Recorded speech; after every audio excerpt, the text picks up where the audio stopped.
Alhamdulillahi Rabbil Alamin. Wassalatu wassalamu ala nabiyyina Muhammadin Khatamil anbiya'i wal mursalin wa ala alihi wa sahbihi ajma'in. Amma ba'du. Subhanaka la ilma lana illa ma 'allamtana innaka antal alimul hakim. Rabbi shrah li sadri wa yassir li amri wahlul 'uqdatam min lisani yafqahu qawli. Hadirin jamaah yang dimuliakan Allah, kita pada kesempatan yang berbahagia ini insyaallah akan membahas salah satu di antara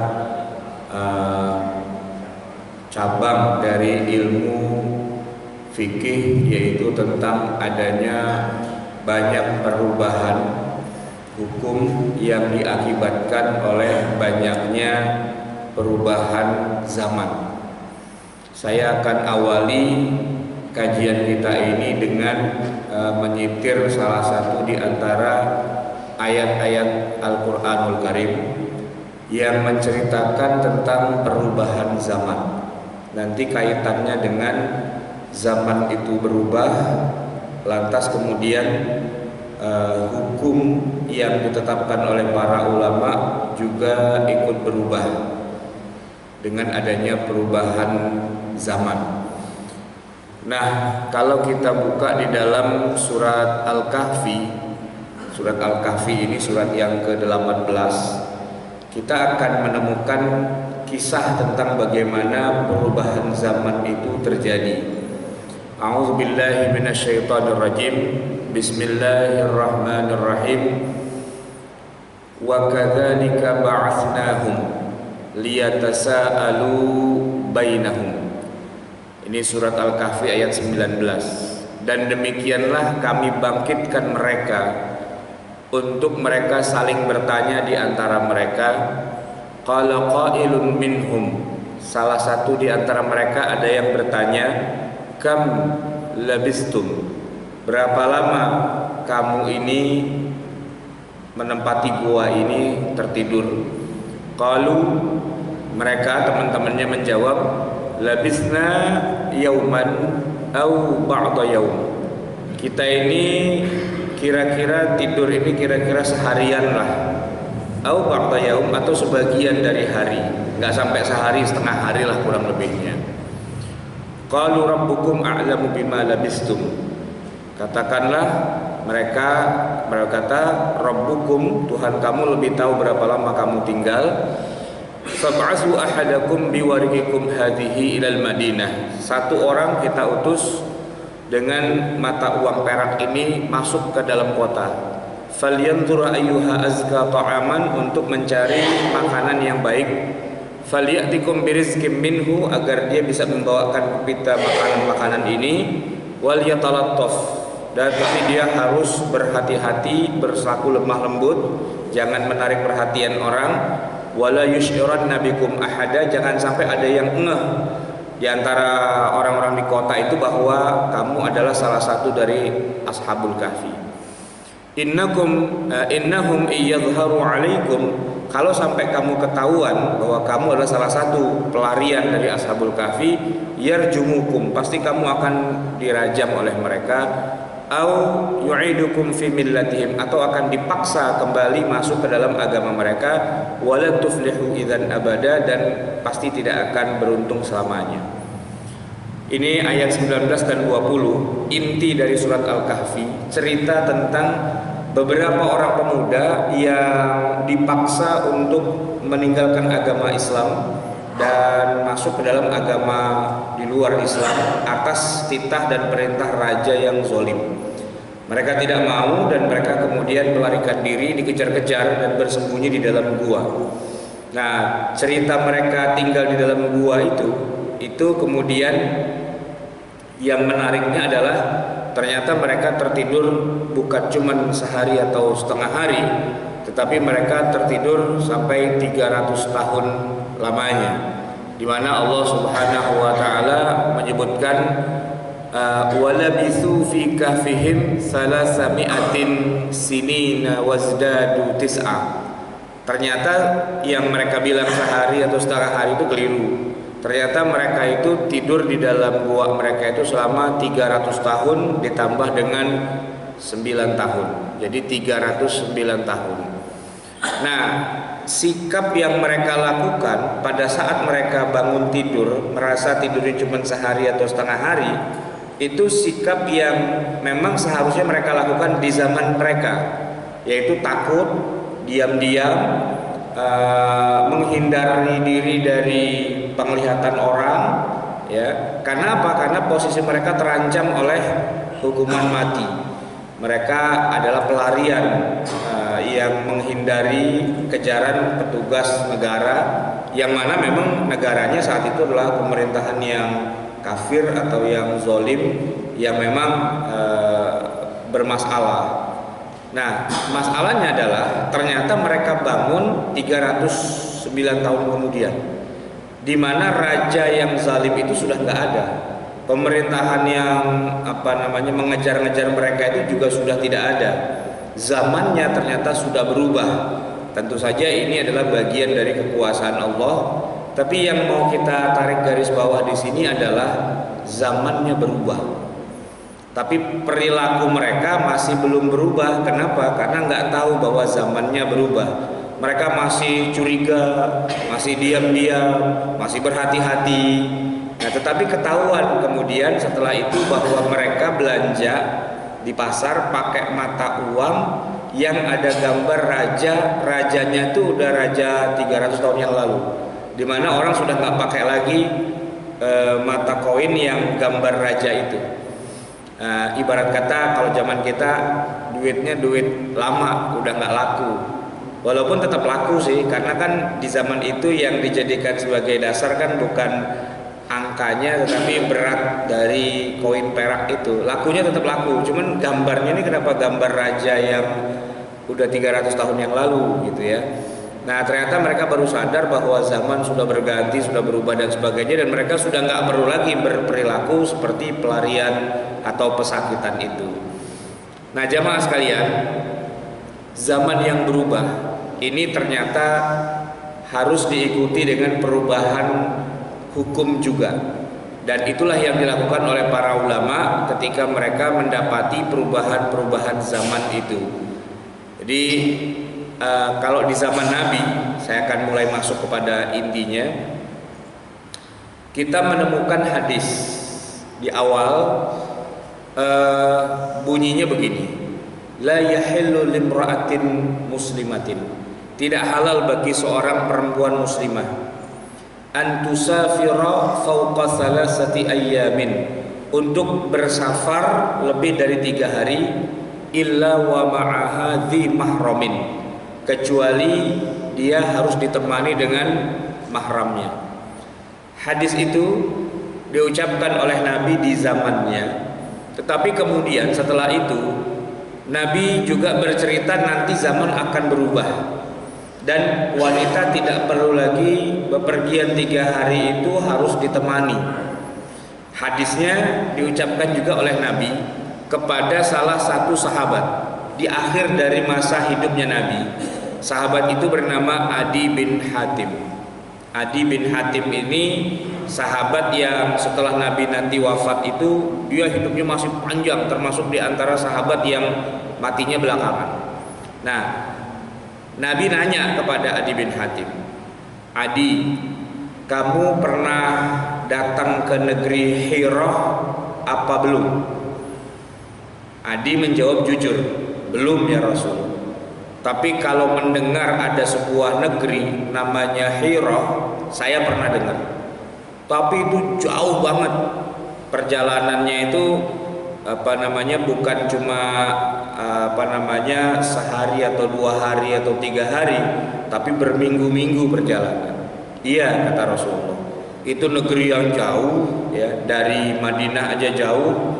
Tapi kata Rasulullah, seandainya umurmu panjang, Nabi bilang begitu kepada Adi, seandainya umurmu panjang, kamu akan lihat nanti ada seorang perempuan berjalan dari negeri Hira ke Baitullah sendirian, Dia tidak takut apapun, tidak takut perampok, tidak takut pencoleng, juga tidak takut binatang buas. Seandainya umurmu panjang nanti. Nah, ternyata Adi bin Hatim umurnya panjang. Dan apa yang dikatakan Nabi itu benar, dia lihat ada perempuan berjalan dari negeri Hira sampai ke Baitullah. Itu jaraknya jauh, perjalanan bisa sebulan, melintasi padang pasir sendirian, dan dia tidak takut apapun, tidak takut begal, tidak takut binatang, gitu ya, tidak takut apapun. Nah, ternyata hadis ini menunjukkan adanya perubahan zaman. Ketika Nabi mengatakan la yahillu limra'ah, tidak halal bagi seorang wanita bepergian 3 hari kecuali bersama mahramnya, itu konteksnya adalah di masa itu suasana tidak kondusif, perjalanan melintasi padang pasir dilakukan oleh perempuan, tidak ada mahramnya, nggak boleh, kata Nabi. Kenapa? Bisa jadi di tengah jalan dibegal, diperkosa dan sebagainya. Tapi kemudian Nabi bercerita, nanti akan datang suatu masa dan kamu bisa melihat, wahai Adi, itu suasana sudah aman, sudah kondusif, di mana seorang perempuan bisa bepergian dari Hira sampai Baitullah tidak takut apa. Dan itu belum beranjak dari 100 tahun setelah Nabi wafat, belum. Kejadiannya masih dalam 1 abad yang sama. Dan jamaah sekalian, hari ini kita melihat bukan cuma dari negeri Hira, dari Bintaro juga banyak orang berangkat perempuan sendirian sampai ke Mekah untuk haji atau umrah, bahkan tidak dengan mahramnya. Tidak dengan mahramnya. Kenapa? Karena perjalanannya aman. Tidak ada begal, tidak ada orang yang perkosa, dan dijamin keselamatannya. Sehingga hadis Nabi yang tadinya bilang tidak boleh bepergian 3 hari kecuali bersama mahramnya, itu dengan berubahnya zaman, berubahnya keadaan, para ulama kemudian mengatakan boleh, dengan beberapa qarinah juga, beberapa penguat. Misalnya apa? Setelah Rasulullah Shallallahu Alaihi Wasallam wafat, istri-istri beliau itu banyak yang pergi haji, seperti Aisyah, Ummu Salamah, dan yang lain-lainnya. Nah, mereka itu bepergian dari Madinah ke Mekah, itu perjalanan di masa itu 7 hari, dan tidak ada mahram yang menyertai mereka. Hanya saja memang tidak jalannya sendirian, kafilah, ya, kafilah haji itu maksudnya tetap bersama rombongan, tapi nggak ada mahramnya, gitu. Bersama dengan Urwah ibn Zubair atau Zubair bin Awam dan sebagainya, itu para sahabat Nabi juga, tapi bukan mahram, tapi dalam satu rombongan. 7 hari perjalanan ke Mekah, dan di Mekah selama beberapa hari untuk wukuf apa dan sebagainya, pulang lagi ke Madinah, total bisa sampai sebulan lah kira-kira begitu, dan tidak ada mahramnya. Nah, kenapa para ulama kemudian membolehkan? Ya karena para ummahatul mukminin, istri-istri Rasulullah itu juga melakukannya, bepergian tanpa adanya mahram. Walaupun ada nanti sebagian ulama yang tetap kekeh dengan hadis tidak boleh bepergian lebih dari 3 hari kecuali bersama mahram. Oleh karena itulah maka Universitas Al-Azhar di Mesir, universitas terbesar dan tertua di dunia Islam, karena usianya sudah lebih dari 1000 tahun, itu selama 1000 tahun tidak membuka kelas untuk mahasiswi. Tidak membuka kelas untuk mahasiswi. Jadi muridnya itu laki semua, nggak ada perempuannya. Nah, tetapi setelah 1000 tahun kemudian, Al-Azhar kemudian mengubah kebijakannya. Mereka mengatakan kalau kita tidak mendidik para wanita menjadi orang yang ngerti agama, ngerti ilmu, maka para wanita sedunia ini tetap dalam keterpurukan mereka. Oleh karena itu harus ada kelas khusus para wanita. Maka diundanglah mahasiswi-mahasiswi muslimah Islam dari seluruh dunia berdatangan.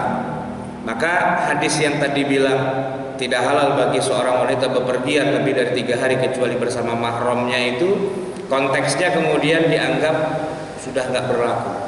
Orang bepergian dari Indonesia ke Mesir naik pesawat direct flight begitu ya, atau mungkin harus transit di mana, nggak jadi masalah walaupun para mahasiswi itu tidak pakai mahram, tidak ada mahramnya. Dan mereka kuliah di Mesir itu nggak cuma sehari 2-3 hari, tapi untuk kuliah S1 paling tidak di masa itu sekitar 5 tahunan, bahkan ada yang sampai 10 tahun, 15 tahun dan seterusnya. Nah, itu dibenarkan oleh Universitas Al-Azhar di Mesir dengan ada kepentingannya yaitu belajar ilmu agama untuk nantinya menjadi para ulama di negerinya masing-masing. 1000 tahun tapi dia menunggu.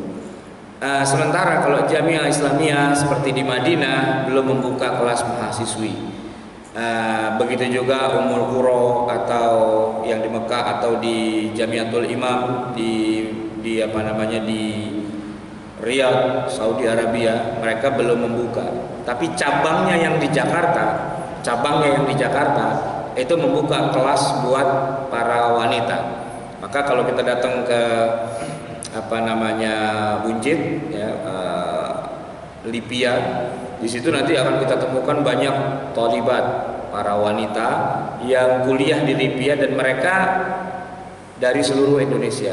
Ada yang dari Sumatera, Kalimantan, Sulawesi, Papua dan sebagainya, tinggal di Jakarta tanpa mahram dan kuliahnya paling tidak itu 7 tahun.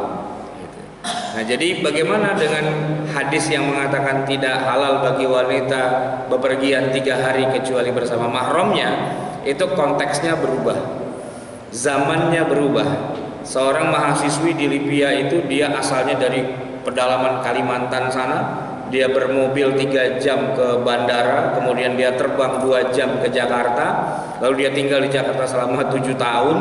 Konteksnya adalah suasananya sudah aman, tidak sebagaimana di zaman Nabi yang melintasi padang pasir yang banyak resiko. Ada binatang buas, ada perampok, ada begal, pemerkosa dan sebagainya. Maka hal itu tidak terjadi di masa kita sekarang ini.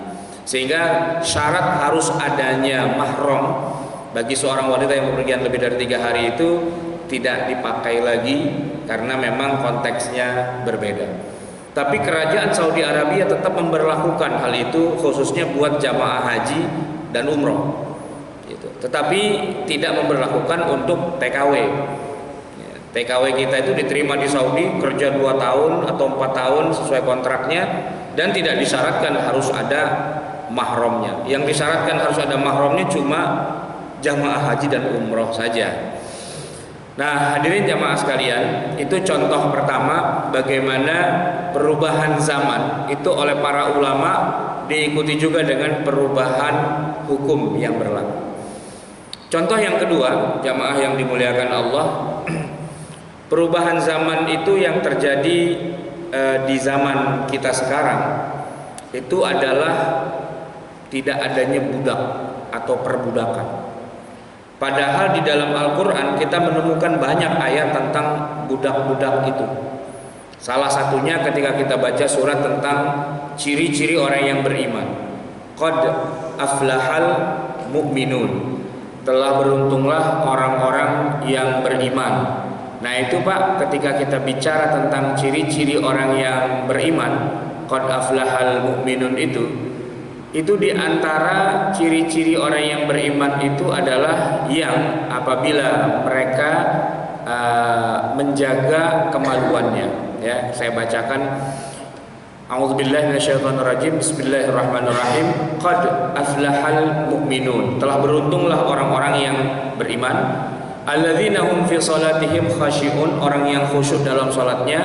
Walladzina hum 'anil lagwi mu'ridun, orang yang menghindarkan diri dari perbuatan yang sia-sia. Walladzina hum lizakati fa'ilun, yang melaksanakan zakat. Nah, terusannya Pak, ayat kelima, walladzina hum li furujihim hafizun, orang yang menjaga kemaluannya, illa, kecuali ala azwajihim, kecuali kepada istri-istrinya.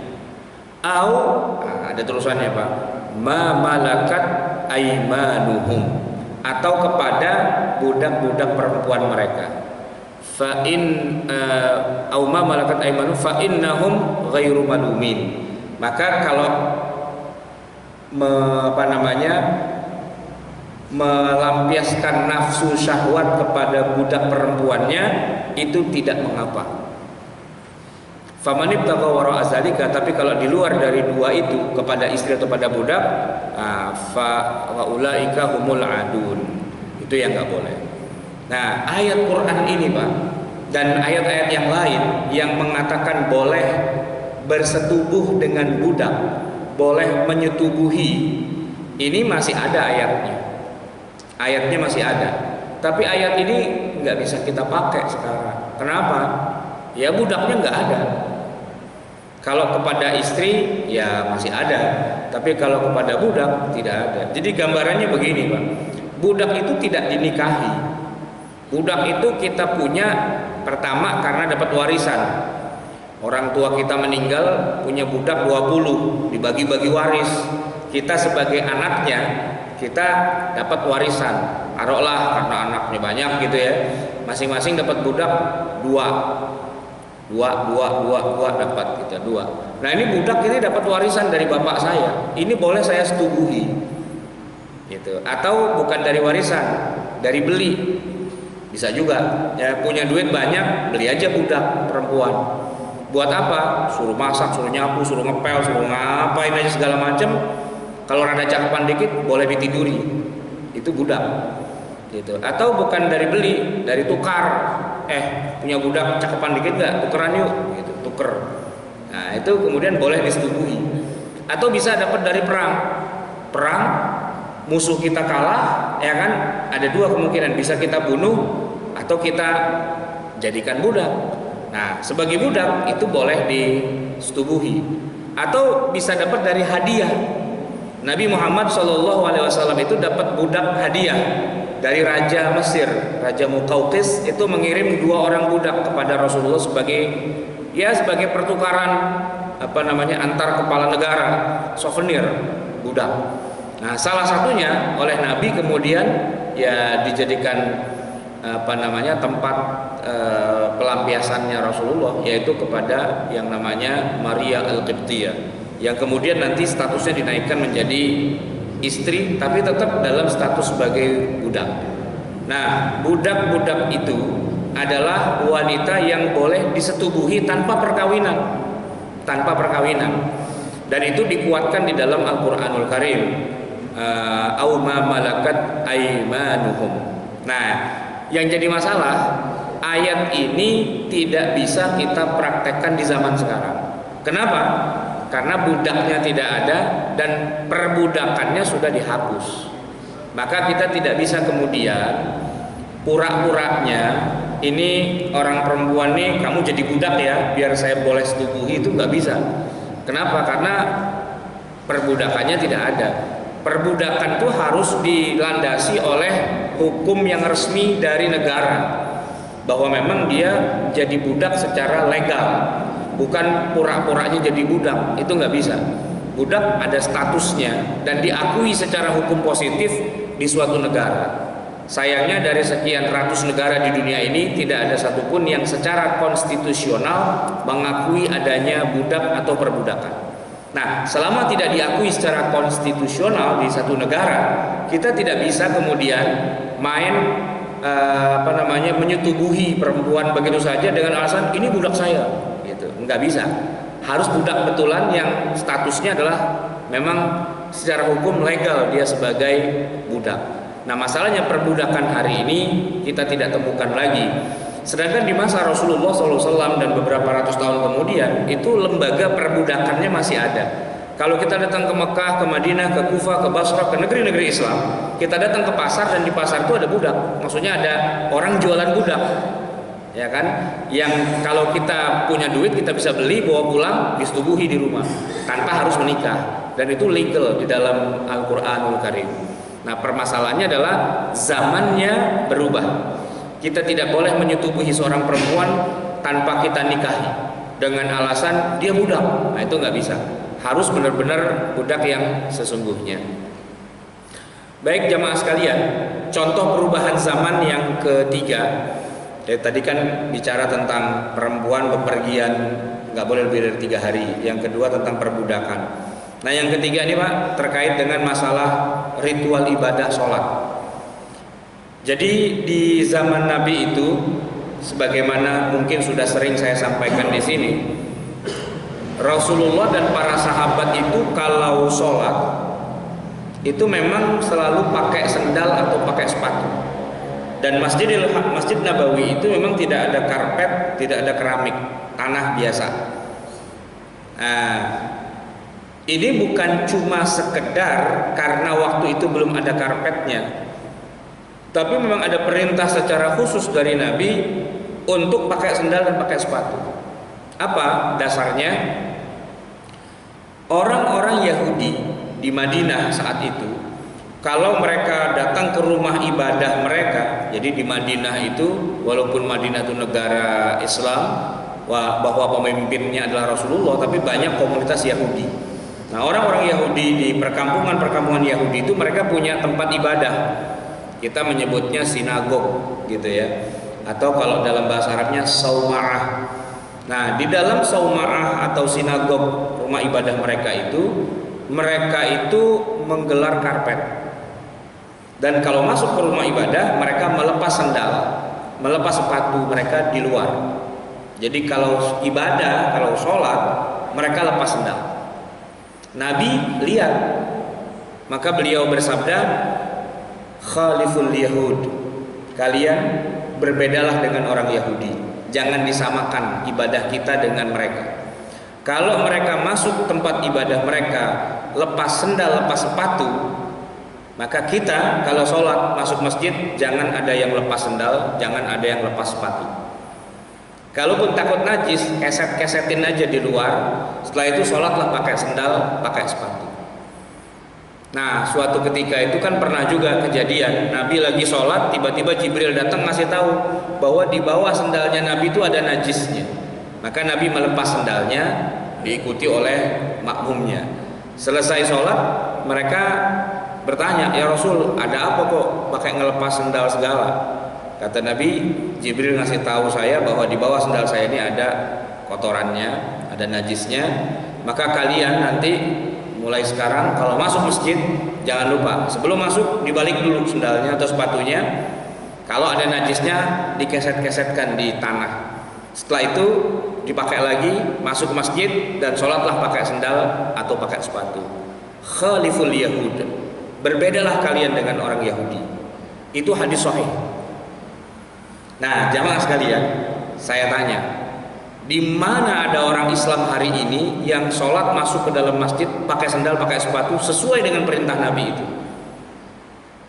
Sebutkan di mana ada masjid yang orang kalau masuknya harus pakai sendal? Enggak ada, kita enggak menemukan itu. Padahal Nabi bilang kalian harus berbeda dengan orang Yahudi. Nah, jamaah sekalian, zaman berubah, gitu. Dan dengan berubahnya zaman, berubah juga hukumnya. Sekarang tidak ada masjid yang tidak pakai karpet, semuanya pakai karpet. Minimal pakai keramik lah minimal. Gitu. Dan kalau sampai ada orang Islam masuk masjid nggak buka sendal, bisa ditimpukin sama satpam. Ya, bisa dianggap sebagai penodaan, penistaan terhadap rumah ibadah. Apa urusannya masuk masjid pakai sendal, pakai sepatu? Ini penghinaan. Padahal di zaman Nabi justru pakai sendal, pakai sepatu itu perintah agar tidak sama dengan orang Yahudi. Nah, ini adalah contoh bagaimana perubahan zaman, ya, itu kemudian juga diikuti dengan perubahan hukum yang ditetapkan oleh para ulama. Sekarang kita masuk Masjid Nabawi itu buka sendal, Pak. Masuk Masjid Al-Haram di Mekah itu harus buka sendal. Walaupun mungkin sendalnya kita bawa masuk karena takut hilang, begitu ya. Nah, kalau di zaman Nabi enggak, sendalnya tuh dibawa masuk tapi dipakai. Dan enggak ada cerita takut hilang. Belum pernah kita dengar di Masjid Nabawi zaman Nabi itu ada sahabat kehilangan sendal, itu enggak ada. Kenapa ya? Karena memang sendalnya dipakai. Kemudian masih terkait dengan masalah sholat juga. Nabi pernah bersabda begini, laula an asyqa ala ummati la amartuhum bisiwaki 'inda kulli salatin. Seandainya saya tidak beratkan umat saya, pastilah saya akan wajibkan untuk bersiwak pada setiap kali sholat. La amartuhum bisiwaki 'inda kulli salatin. Wajib bersiwak pada setiap sholat. Nah, hadis ini Pak, banyak oleh kita umat Islam itu yang dijalankan. Walaupun nggak wajib, tapi pada bawa-bawa kayu siwak taruh di kantong. Begitu qomat Allahu Akbar langsung pada gosok gigi, gitu kan? Secara harfiah ya memang begitu sih. Bunyi hadisnya adalah setiap kali sholat maka bersiwak. Hanya saja jamaah sekalian, ini kalau kita mau lihat konteksnya, sebenarnya yang diperintah ketika sebelum sholat itu bukan cuma bersiwak sih, tapi juga berwudu, gitu. Dan itu ayat Quran. Ya ayyuhalladzina amanu idza qumtum ilas sholati. Wahai orang yang beriman, kalau kamu mau mengerjakan sholat, faghsilu wujuhakum. Basuhlah wajahmu. Wa aydiyakum ilal marafiq. Dua tanganmu sampai siku. Wamsahu biru'usikum. Usaplah kepalamu. Wa arjulakum ilal ka'bain, dan cucilah kedua kakimu sampai dua mata kaki. Itu perintah. Dan bunyinya idza qumtum ilas shalah. Kalau kamu mau mengerjakan sholat. Nah, yang jadi pertanyaan begini, Pak. Tadi siwak perintahnya adalah setiap mau sholat. Wudu setiap mau sholat.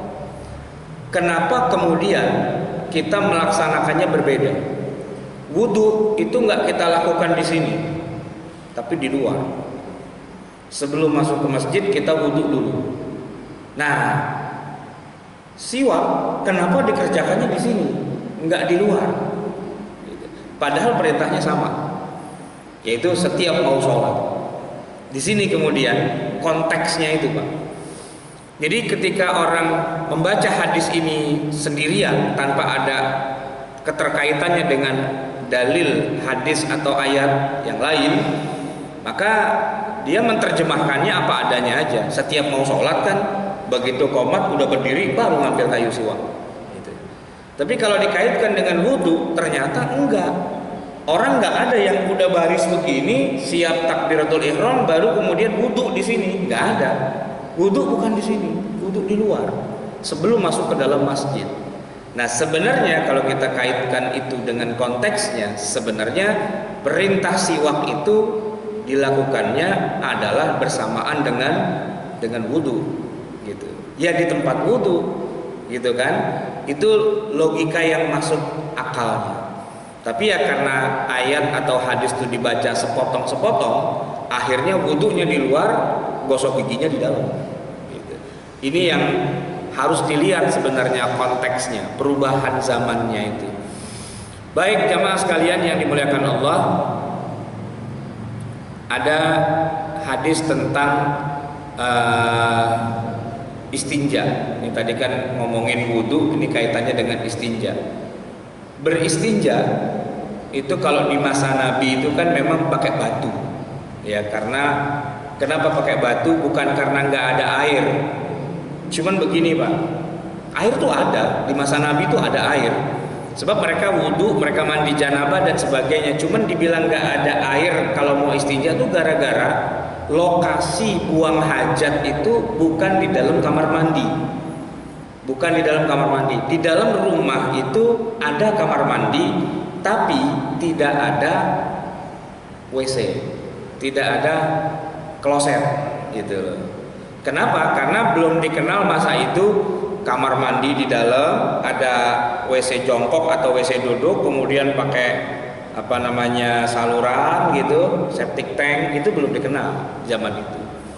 Jadi tidak ada istilah orang buang hajat itu di dalam kamar mandi, yang kamar mandinya di dalam rumah, itu nggak ada. Kalau mandi iya, kamar mandinya di dalam rumah, ya. Tapi kalau buang hajat, buang air besar maksudnya itu nggak di situ. Tempatnya di mana, Pak? Luar. Di luar, bukan cuma di luar rumah, di luar perkampungan. Kalau cara kita nih yang di kampung gitu ya cari kali, gitu, nyari rawa-rawa, nyari sawah lah begitu, kira-kira begitu kan. Nah kalau di zaman Nabi itu ya karena memang beliau bukan daerah sawah begitu, tapi padang pasir, ya keluar dari perkampungan cari padang pasir yang luas, dan biasanya dilakukan pada malam hari biar gelap, karena kalau siang malu sama ontak lah begitu ya. Di padang pasir Pak buang hajatnya, ini airnya bagaimana gitu kan, juga nggak ada hidran, nggak ada selang, nggak ada keran dan sebagainya. Jadi ya mohon maaf, istinjanya ya pakai batu yang tersedia di situ memang gitu, pakai batu. Itu konteks di masa Rasulullah. Dan orang buang hajat di masa Nabi itu nggak ada kamar mandi umum yang ketutup gitu, nggak ada. Ya padang pasir luas. Makanya kemudian di antara adab buang hajat itu kata Nabi ya, kalau kalian buang hajat maka janganlah menghadap ke kiblat.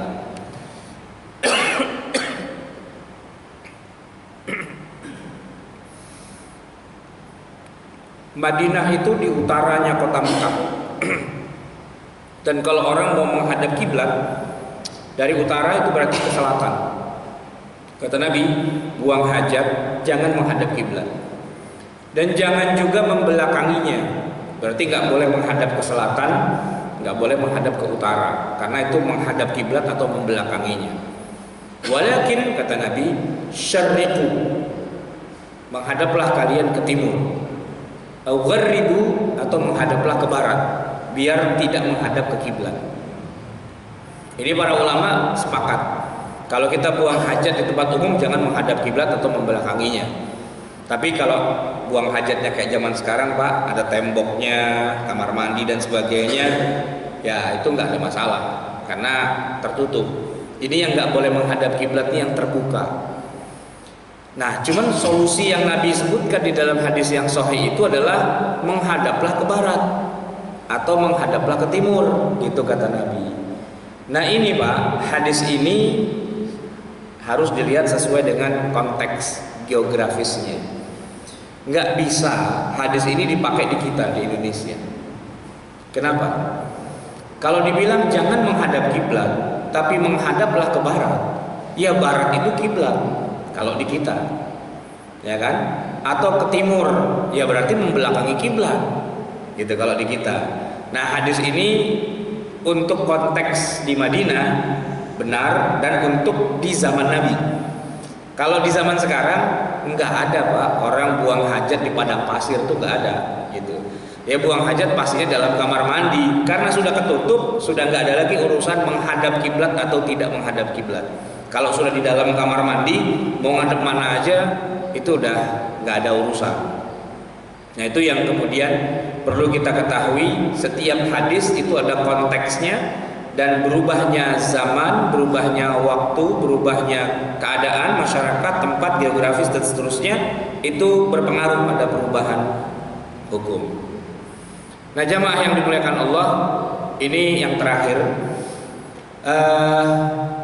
ternyata Madinah itu pernah banjir juga di masa Nabi, pernah banjir. Gara-garanya sih doa Nabi juga ya. Awalnya sebenarnya itu musim panas, paceklik lah berbulan-bulan begitu ya, sampai tumbuhan tuh pada mati, hewan ternak pada mati karena nggak ada yang bisa dimakan, dan orang-orang juga sudah pada mau mati juga di Madinah itu, saking panasnya, nggak ada air, nggak ada hujan dan sebagainya. Maka beberapa orang di Madinah berinisiatif datang kepada Nabi, minta agar Nabi berdoa menurunkan hujan. Ya namanya Nabi doa gitu ya. Beliau itu angkat tangan sambil berdoa. Doanya belum selesai, tangannya masih menengadah ke langit, itu tetes air hujan itu sudah turun. Bahkan bukan cuma turun setetes dua tetes, deras. Bahkan pakai petir, pakai kilat menyambar dan sebagainya. Dan dahsyatnya hujan itu tidak berhenti sampai 7 hari kemudian, sehingga Madinah itu banjir. Dan bikin orang susah juga, dari kemarinnya itu kemarau, tiba-tiba jadi banjir. Nah, lalu orang yang tadi datang kepada Nabi minta doain biar turun hujan, balik lagi ke Nabi, minta bagaimana nih caranya begitu ya. Sekalinya dikasih banyak, kebanyakan gitu. Nah kemudian Nabi berdoa, doanya itu menarik Pak. Allahumma hawalaina la alaina. Ya Allah, hujan tetap turunkan saja, tapi di luar kota Madinah, hawalaina, di sekeliling kota Madinah. La alaina, jangan di tengah kota Madinah. Saat itu hujan berhenti di tengah Madinah. Tapi kalau di pinggiran Madinah itu hujan tetap. Gitu. Nah itu doanya doa yang hadisnya sahih. Cuma hadis itu, doa itu tidak bisa dipakai di Jakarta. Kenapa? Jakarta nggak hujan, tapi kalau Puncak, Bogor itu pada hujan, Bendung Katulampanya melimpah-limpah gitu, ya Jakarta banjir-banjir juga gitu. Maka hadis itu benar, sahih, tepat untuk konteks di Madinah itu, tapi mungkin nggak cocok untuk di kita di Indonesia. Nah itulah jamaah sekalian, beberapa perubahan zaman yang mempengaruhi hujan, perubahan hukum.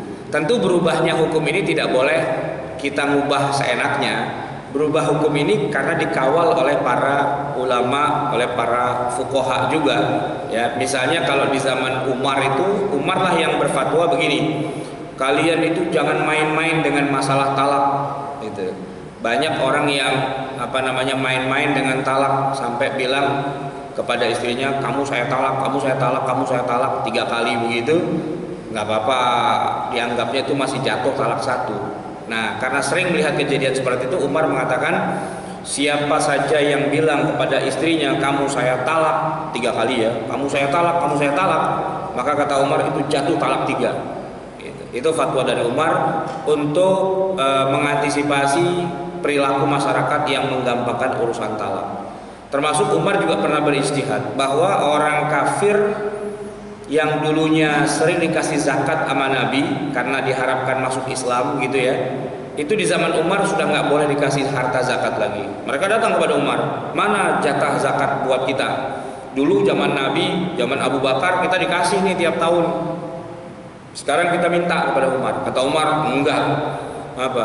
Dulu di zaman Nabi kalian dikasih zakat itu karena kita masih miskin, kita masih ya belum terlalu kuat lah, dan kalian tuh besar sekali kekuatannya, maka Nabi ngasih. Wal mu'allafati qulubuhum. Tapi sekarang saya yang berkuasa, kata Umar. Islam sudah sedemikian besar, kalian tuh kecil, nggak ada cerita kalian minta-minta zakat sama kita. Gitu. Kalau emang mau masuk Islam dulu, baru saya kasih. Gitu. Kalau nggak masuk Islam, nggak ada zakat-zakatan. Nah itu Umar beristihad sesuai dengan zamannya. Sebagaimana juga Utsman bin Affan radhiyallahu anhu, beliau juga beristihad sesuai dengan zamannya. Di masa Nabi, di masa Abu Bakar dan masa Umar, Madinah itu belum begitu banyak penghuninya. Tapi begitu di zaman Utsman, Madinah itu meledak populasi penduduknya, menjadi sangat banyak gitu. Dan kemudian luasnya kota Madinah bertambah berkali-kali lipat. Masyarakatnya menjadi sangat banyak. Nah di zaman Utsman itulah kemudian beliau mengatakan untuk sholat Jumat azannya nggak cukup sekali, azannya harus 2 kali. Maka ada azan pertama dan ada azan kedua yang sampai hari ini masih kita dengar di Madinah. Itu kalau Jumat azannya 2 kali gitu. Jadi berubahnya zaman itu kemudian oleh para ulama dan fuqaha diantisipasi dengan perubahan juga dalam masalah hukumnya. Seperti misalnya di zaman Abu Bakar, kalau di Madinah itu ada unta yang berkeliaran, nggak ketahuan nih siapa tuannya begitu, itu hukum yang berlakunya adalah biarin aja, biarin tuh unta berkeliaran sendiri. Kalau dia lapar dia bisa cari makan sendiri dan sebagainya, itu hukumnya biarin aja. Tapi di zaman Utsman nggak bisa. Kalau ada yang menemukan unta berkeliaran, segera diambil, segera dibawa pulang untuk dikasih makan, dirawat, dipelihara dan sebagainya. Kalau nanti yang punya nyari, balikin. Nah itu ternyata karena perubahan zaman, bahwa di masa Utsman itu banyak unta-unta yang lepas dari tuannya, itu kalau dibiarin aja diambil sama orang, Pak. Udah kurang aman Madinah di zaman Utsman itu. Maka umat Islam yang mendapati ada unta berkeliaran nggak ada tuannya, itu disuruh mengambilnya, merawatnya. Kalau nanti ada yang punya datang, kembalikan kepada yang punya.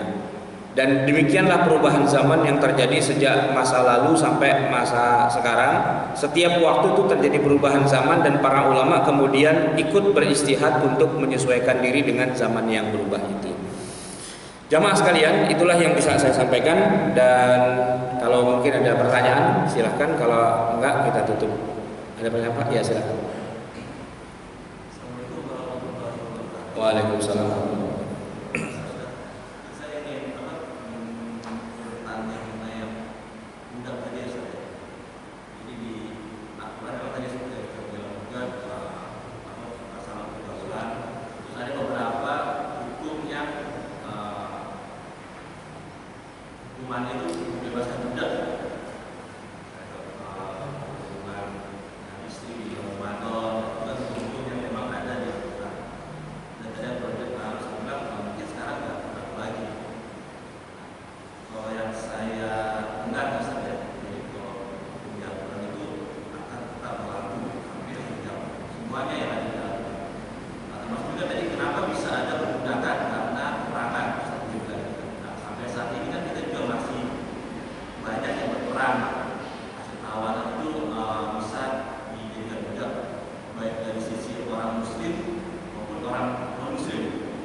Begini Pak, jadi bukan hukumnya tidak berlaku, tapi realitanya yang tidak ada, ya kan? Tadi misalnya kita disuruh bebasin budak, oke? Pertanyaannya, di mana beli budaknya? Tadi bilang di Afrika, sebutkan negaranya mana, pasarnya mana? Jangan cuma bilang ada, ya ada, semua orang juga bisa bilang ada. Negaranya mana dan pasarnya mana, harganya berapa? Dijual online nggak di Amazon misalnya atau dan sebagainya gitu. Nah masalahnya mau dipraktekkan tuh budaknya yang nggak ada, gitu. Dan tidak bisa kemudian kita paksa orang jadi budak, gitu. Kamu jadi budak ya, ntar saya bebasin deh. Nggak bisa begitu kan. Jadi saya tidak mengatakan bahwa hukum perbudakan itu dihapus, tidak. Perbudakannya yang tidak kita temukan sekarang secara legal. Perang di Syria, ISIS dan lawan-lawannya itu, murid saya ada yang berangkat jadi anggota ISIS dan sudah mati dia sekarang di sana. Sebelumnya dia kirim SMS ke saya, Ustaz kesini dong, banyak budak nih. Gitu. Iya, yang harganya sekian tuh ada, tergantung usianya. Tapi begitu kita selidiki ternyata itu bukan budak, gitu loh. Itu ternyata adalah apa istilahnya, human trafficking. Tahu ya Pak istilah human trafficking itu? Penculikan orang, gitu loh. Mereka tidak jadi budak karena tidak ada wadah hukum yang resmi, yang formal, yang mengakui adanya perbudakan itu. Nah, apa yang dilakukan oleh Ja'far Umar Thalib di Ambon untuk mencambuk atau merajam, saya lupa, kayaknya mencambuk deh, ya, atau merajam, saya juga lupa, jamaahnya yang berzina, dan dia minta dihukum sesuai dengan hukum Islam. Oleh Ja'far Umar Thalib itu dijatuhkan hukuman, itu kriminal. Kenapa? Karena hukum resmi yang berlaku di tempat itu tidak membolehkan atau tidak ada dasar hukumnya. konunnya itu tidak ada. Nah, kalaulah kita mau misalnya meraja, mencambuk dan sebagainya, ya wilayah itu harus berlaku dulu hukum syariat Islam secara konunnya, konun itu undang-undangnya. Seperti yang terjadi di Saudi sekarang. Kenapa itu ada siapa namanya yang mau dipenggal kepalanya itu di Saudi? Itu karena Saudi Arabia memberlakukan hukum konun tentang hukum kisos apa dan sebagainya resmi. Dan sebelumnya sudah ada hukum berlaku dulu di situ yang diakui secara konstitusional oleh negara itu. Dan ketika diadili secara pengadilan memang sah, dia harus dihukum, ya dihukum. Dipenggal ya dipenggal. Itu tidak kriminal. Kenapa? Karena diakui secara hukum internasional kedaulatan Saudi Arabia dengan hukum yang berlaku di negeri itu. Nah, seandainya ada orang berzina di Indonesia terus minta dirajam atau dicambuk ke Saudi, itu pasti ditolak. Kenapa? Kejadian perkaranya di mana? Di luar wilayah hukum mereka nggak bisa dilaksanakan. Aceh lah misalnya, saya nggak tahu ya implementasi kanun Islam di Aceh itu apakah memang sudah 100% berjalan atau berapa persen, wallahu alam gitu ya. Tapi seandainya ada seorang berzina di Aceh, di wilayah hukum yang memang memberlakukan hukum rajam, ya itu memang harus dilakukan hukum rajamnya, gitu. Dirajam sampai mati harusnya. Tapi nggak bisa warga DKI yang melakukan zina di DKI, gitu ya, terus datang ke Aceh minta kepada hakim di Aceh, tolong dong kita dirajam. Kenapa? Kami berzina. Ditanya, di mana kejadian perkaranya? Di Jakarta sih. Wah, itu bukan wilayah hukum kita, nggak bisa dilaksanakan. Begitu, Pak. Nah, seandainya tadi dikatakan bahwa di salah satu negara Afrika itu memang berlaku perbudakan secara legal, gitu ya, secara legal. Ini bukan pasar human trafficking ya, bukan tempat jual beli orang yang diculik, tapi memang negara mengakui perbudakan secara konstitusional dan ada pasarnya. Dan kita kemudian tinggal di situ. Kemudian kita melakukan pelanggaran berjima dengan istri di siang hari bulan Ramadan. Nah, kita tinggal ke pasar budak, beli budak. Yang mana nih? Ini satu. Oke, saya beli budak ini, sekarang saya bebaskan. Kamu udah bebas. Kan itu dapat sertifikat pembebasan budak, diakui oleh negara itu harusnya gitu loh. Ini nggak mungkin yang namanya hukum tuh tidak pakai konun, harus pakai konun biar bagaimanapun. Konun itu undang-undang yang resmi, yang konstitusional. Nah, begitu. Nah, masalahnya bukannya tidak ada perbudakan. Kalau orang diperbudak hari ini banyak, Pak. Cuman perbudakan konstitusional itu yang kita tidak temukan. Sehingga melaksanakan hukum Quran tentang perbudakan itu di hari ini idle. Hukumnya masih ada, tapi konteksnya yang tidak ketemu di hari ini. Saya sering kali mendengar ada orang mengatakan di Afrika, tapi sampai hari ini saya belum pernah menemukan negara mana secara spesifik dan konstitusinya mengatakan demikian. Konstitusinya ya, bukan cuman begini. Ini negara konflik, banyak milisi-milisi, dan milisi itu apa? Gerakan-gerakan sporadis yang separatisnya gitu. Ini wilayah saya, hukumnya hukum Islam. Nah, tapi kan nggak ada konstitusinya, nggak ada yang mengakui. Dia ngomong begitu, besok ditembak sama lawan politiknya, jeder mati. Lalu lawan politiknya kemudian berkuasa, ditembak lagi, mati lagi. Ini bukan konstitusi namanya. Ya, itu namanya hukum rimba, gitu kan? Seperti yang dilakukan oleh Ja'far Umar Thalib di Ambon, gitu. Konstitusinya yang diakui oleh dunia internasional, konstitusi negara Indonesia. Atau kalaupun mau pakai hukum syariat Islam seperti yang di Aceh, ya disepakati dulu di Aceh itu oleh para penguasanya yang resmi di sana, entah oleh DPR-nya, oleh gubernurnya, dan juga diakui oleh pusatnya. Kan kita sudah otonomi daerah. Boleh aja ada suatu provinsi yang memberlakukan konun Islam, potong tangan, rajam, apa segala macam, silahkan aja. Di zaman sekarang bisa kalau mau, tapi berlakukan dulu secara resmi, gitu loh. Nah, baru kemudian semua itu baru bisa dilaksanakan, ya kan? Tapi kalau belum diberlakukan secara resmi, secara hukum syariah memang juga tidak boleh. Kalau kita belajar fikih jinayat, tidak bisa hukum potong tangan, rajam dan sebagainya itu dilaksanakan di satu wilayah yang tidak mengakui secara formal, secara konstitusional kanun tentang hal itu. Harus ada istilahnya, harus ada pengakuan dulu secara resmi gitu. Dan saya mendukung di Aceh di mana-mana. Justru saya malah kecewa ketika teman-teman di Aceh itu kok belum 100% ya melaksanakannya. Kan udah dikasih kesempatan, dikasih kebebasan. Kenapa nggak dirajam-rajam juga tuh orang yang berzina? Kenapa nggak dipenggal orang yang kisos dan sebagainya? Tapi ternyata hukum cambuknya cuma 2 kali apa cuma 5 kali atau berapa, wallahu alam gitu ya.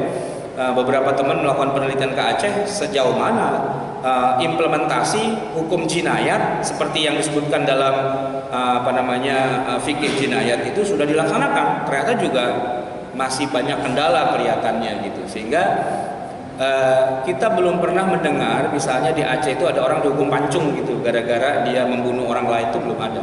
Hukum kisos masih belum berlaku 100%, dan hukum-hukum yang lain juga belum berlaku secara sepenuhnya. Jadi tidak masalah hukum perbudakannya tetap berlaku. Hanya saja untuk mengimplementasikannya, ini syarat-syaratnya belum terpenuhi. Kalau memang ada negara di Afrika tadi dan ada memang benar konstitusional, ya nggak apa-apa kita laksanakan.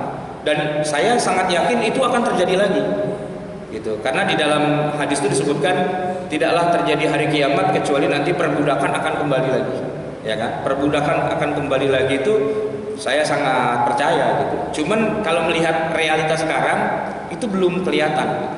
Cuman baru ada tanda-tandanya di kemudian hari kemungkinan. Karena ada juga yang mengatakan kalau perang dunia ketiga kita sudah nggak pakai nuklir lagi, kita sudah pakai tongkat dan batu, kembali ke masa lalu gitu kan. Boleh jadi memang perbudakan akan ada lagi secara konstitusional di setiap negara di dunia ini memperlakukan perbudakan, dan hukum-hukum Quran tentang perbudakan memang tetap berlaku. Walaupun sekarang kayak rada-rada nganggur gitu. Di Indonesia ini hampir semua hukum syariah nganggur gitu. Bukannya nggak berlaku Pak, berlaku. Cuman secara implementasi nggak bisa dilaksanakan. Kenapa? Ya karena tidak ada konstitusi yang menyebutkan hal itu. Ya, tugas teman-teman kita di DPR lah gimana mengekolkan hukum tasyri' jinai, hukum jinai, ya, hukum jinayat Islam. Yang undang-undangnya bunyinya begini: barang siapa mencuri dan terbukti dia mencuri melebihi nisab dan sebagainya, maka tangannya dipotong yang sebelah kanan, batasnya adalah pergelangan. Kalau dia mencuri lagi, kakinya yang sebelah kiri. Kalau dia mencuri lagi, tangan kanan. Dan kalau dia mencuri lagi, kaki kanannya.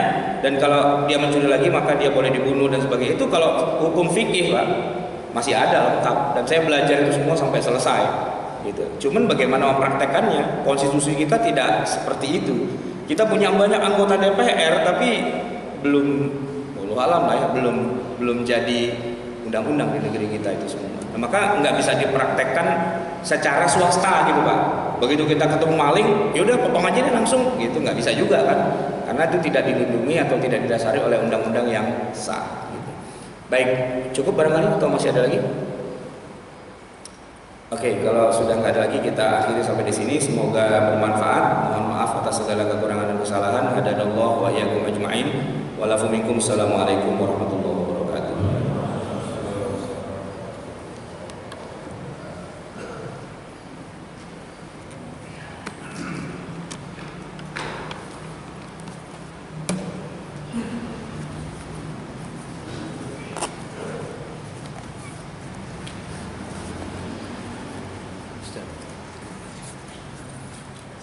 Terima kasih Ustaz.